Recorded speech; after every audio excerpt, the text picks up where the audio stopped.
Good morning to all. Welcome to biology class. In previous class, we learned about the protection of eyeball. We know that this eyeball is protected in the eye socket. Today we are going to discuss the structure of eye. All of you look in the diagram that is given in your textbook. In this figure, you can see three layers. This outermost layer is in white color. Its name is sclera. And the middle layer is in red color, that is choroid. And the innermost layer, this is the innermost layer, that is retina. That is not coming to this part. Okay, now we are going to discuss more about these layers. I told you that the first layer is the sclera and that is in white color. That sclera give firmness to the eyeball and you can see the shape of the eye. This is not in spherical shape. The anterior part of this eyeball is projected and this projected part of the eyeball is called cornea. This sclera, here this is the sclera and the anterior part of the sclera is this projected part, that is called cornea. And sclera is made up of connective tissue and this gives firmness to the eyeball. And one more part is here, that is conjunctiva. These two parts involves in the sclera, that is cornea, the projected part, and the conjunctiva.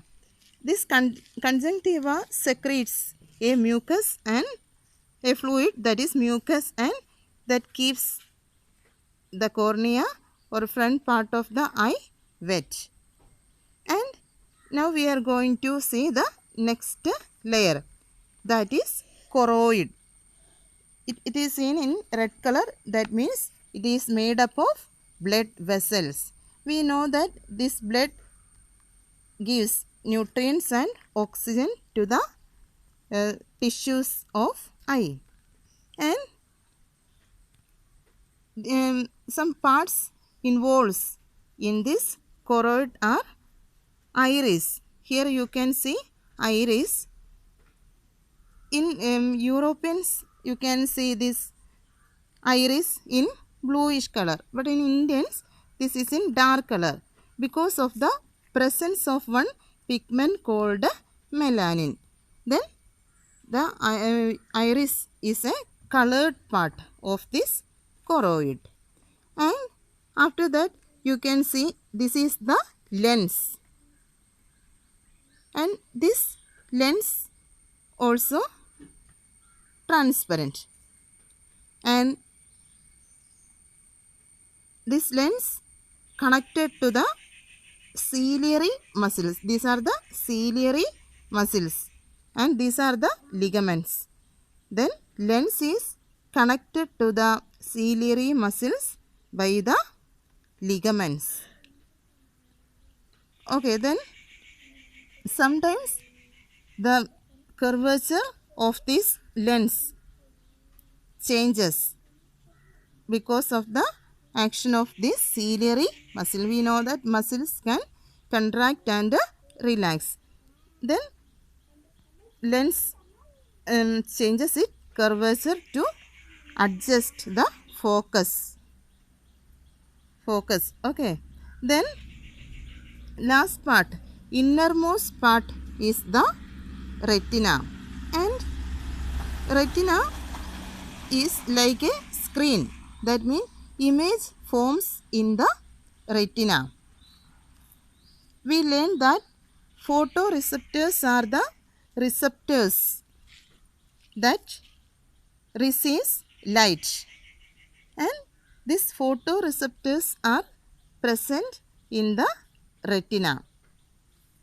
In some part of this retina, more number of photoreceptors are present, and that part of the retina is called a yellow spot. And in and this part there is no photoreceptors, so that part is called the blind spot. And from the blind spot one optic nerve originates, and this optic nerve carries impulses to the brain.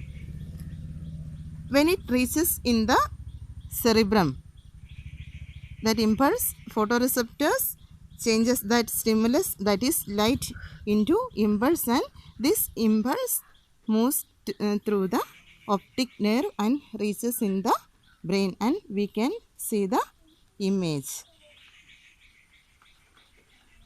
Thank you. Have a nice day.